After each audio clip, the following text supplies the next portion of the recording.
Sir काय सांगाल साई सेवा सोसायटीमध्ये शिवाजी महाराजांची जयंती मोठ्या प्रमाणात उत्साहात आनंदाच्या वातावरणात साजरी केली गेली, या प्रसंगी काय भावना? दरवर्षीप्रमाणे याही वर्षी आम्ही साई सेवासमध्ये शिवाजी महाराजांची छत्रपती शिवाजी महाराजांची जयंती साजरी करतो आणि दरवर्षी म्हणजे मागच्या 3 ते 4 वर्षापासून आम्ही एकत्र येऊन सर्व जाती धर्माचे लोक 18 पगड जातीचे लोक मिळून येऊन इथे आम्ही आनंदात म्हणजे शिवाजी राजांची जयंती साजरी करतो आणि आमच्या सगळ्यांच्या एकच भावना आहेत. जसं शिवाजी महाराजांनी जनतेमध्ये राहून जनतेच्या लोकांना जागृत केलं, एकत्र येऊन 18 पगड जातींना एकत्र आणून काम करून घेतलं, त्या पद्धतीनेच आमच्या साई सेवासमध्ये वातावरण एक निर्माण राहावं आणि प्रत्येकाने मिळून एकत्र येऊन ही जयंती साजरी करावी हीच आमची अपेक्षा आहे प्रत्येकाची.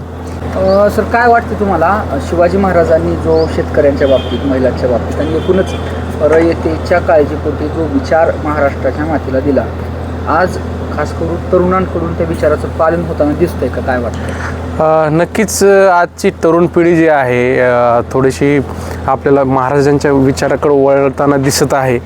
कुठेतरी महाराजांचे विचार जे आहेत आज तरुण पिढीमध्ये जोपासले जात आहेत असं थोडं थोडं दिसत आहे. आता सध्याचं वातावरण जे काही वर्षापूर्वी होतं की फक्त DJ लावणे किंवा मोठे मोठे डान्स करणे ह्याच्यावरती आपण जे तरुणाई थिरकताना दिसत होती, थोडीशी आता तरुणाई नक्कीच आता थोडंसं वेगळ्या साईडकडे जाण्याचा प्रयत्न करत आहे आणि नक्कीच महाराजाचे विचार पण इथून पुढं प्रत्येकजण आपल्या जीवनामध्ये आत्मसात करल अशी डेफिनेटली आपण इच्छा व्यक्त करू. आणि हे विचार आहे ना आत्मसात केले पण पाहिजेत. फक्त महाराजांसारखं दिसणं आणि महाराजांसारखं राहणं, महाराजांसारखी वेशभूषा करणं हा एवढाच पर्याय आता सध्याच्या युगात नाही. आता नवीन पिढींकडे पेशन्स नाही राहिलेत.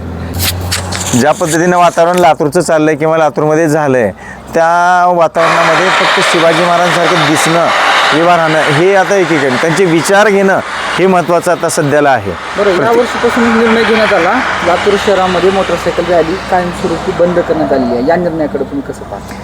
एकंदरीत पाहता फक्त रॅल्या काढून किंवा हे करून महाराजांचे विचार बाजूला ठेवून या गोष्टी केल्या तर एकंदरीत तो निर्णय ठीक राहील किंवा ओके आहे असं वाटतं. प्रदूषण वगैरे व्हायचं, प्रदूषण, ध्वनी प्रदूषण म्हणा, बाकीचं पोल्युशन म्हणा, ह्या गोष्टी अपघात आहेत. एकत्र जाणं तर दुसऱ्या सामान्य नागरिकांना त्रास पण कधी कधी होतो.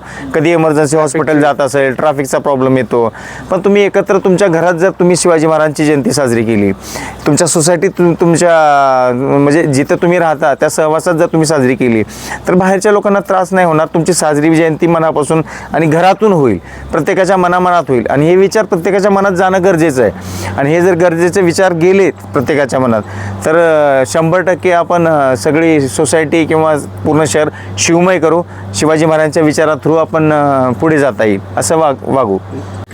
नक्कीच आता सध्याच्या पिढीने जे शिवजयंती घराघरात आणि शिवजयंती मनामनात हा विचार आत्मसात करण्याकडे एक पाऊल टाकलेलं आहे, त्याचं डेफिनेटली सगळ्यांनी स्वागत करायला पाहिजे.